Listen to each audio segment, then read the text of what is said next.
Hello everyone, বৃহস্পতিবার আজকে বিকেল এখন 4টে বাজছে। মা, আমি, রিয়ান, রিশু বেরিয়েছি আবার যাবো বোনের বাড়িতেই।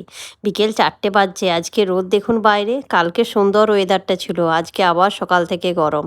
তো চলুন সামনে থেকেই টোটো করে নিই। রিশু আজকে আবার টোটোতে চেপেছে, খুব খুশি। ওই সাইডে কাউকে বসতে দিবে না, রিয়ানকেও না। রিয়ান জোরজবস্তি করে ওই সাইডে বসেছে, মা আর আমি অপোজিট সাইডে। গুরগাঁওয়ে তো অটোতে চেপেছে, টোটো নেই ওখানে। মেদিনীপুরে এলেই টোটোতে চাপে, তো খুব খুশি। তো চলুন পৌঁছেই গেছি আমরা বোনের বাড়ি। রিয়ান যেখানেই যায় মোটামুটি বলটিও সঙ্গে থাকে, না হলে এত বোর হয়। রিশু তো চুপচাপ নিজের মতন খেলতে থাকে, রিয়ান একদম বাড়িতে বসে থাকতে পারে না। তাই একটু পরেই রোদটা কমে গেলে ভাইয়ের সঙ্গে ওকে গ্রাউন্ডে পাঠাবো, একটু ক্রিকেট খেলে আসবে। আর রিশু, আমি, বোন একটু বেরোবো আবার বিকেলবেলা। রিয়ান রিশু এখন বসে ফল খাচ্ছে, বোন এক প্লেট ওদেরকে ফল কেটে দিয়েছে। আর ড্রাগন ফ্রুট এই ফার্স্ট টাইম খাচ্ছে রিয়ান রিশু, কোনো দিন এখন পর্যন্ত টেস্ট করেনি।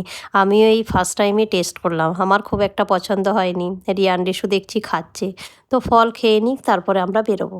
রিয়ানকে তো পাঠিয়েছি ভাইয়ের সঙ্গে, আর রিশুকে নিয়ে আমরা বেরিয়েছি। যাচ্ছি বোনের বাড়ির পাশেই আছে ক্যারেন, সেখান থেকে রিশুর আজকে ইয়াররিংস কিনবো। রিশু মোটেই আমাদের সঙ্গে আসতে চাইছিল না, ওকে জোরজবস্তি করেই নিয়ে এসেছি, যেহেতু ওর ইয়াররিংস কিনবো, ওকে একটু পরিয়ে দেখবো। এই দেখুন না, তাই রেগে আছে আমাদের উপর। তো চলুন উপরে যাই, বাচ্চাদের ইয়াররিংস পাওয়া যায় উপরেই। রিশুর জন্য নিয়েছি এই ডায়মন্ডের ইয়াররিংসটা, রিশুকে একটু পরিয়ে দেখি কেমন লাগছে। কিছুতেই ইয়াররিংসটা রিশু পরতে চাইছে না, বোন ওকে জোরজবস্তি করে ইয়াররিংসটা পরাচ্ছে। তো এটাই নিয়ে নিয়েছি, এখন বিল করিয়ে নিই তারপরে বাড়ি যাব। তো চলুন ভিডিওটা এই পর্যন্তই, দেখা হবে নেক্সট ভিডিও।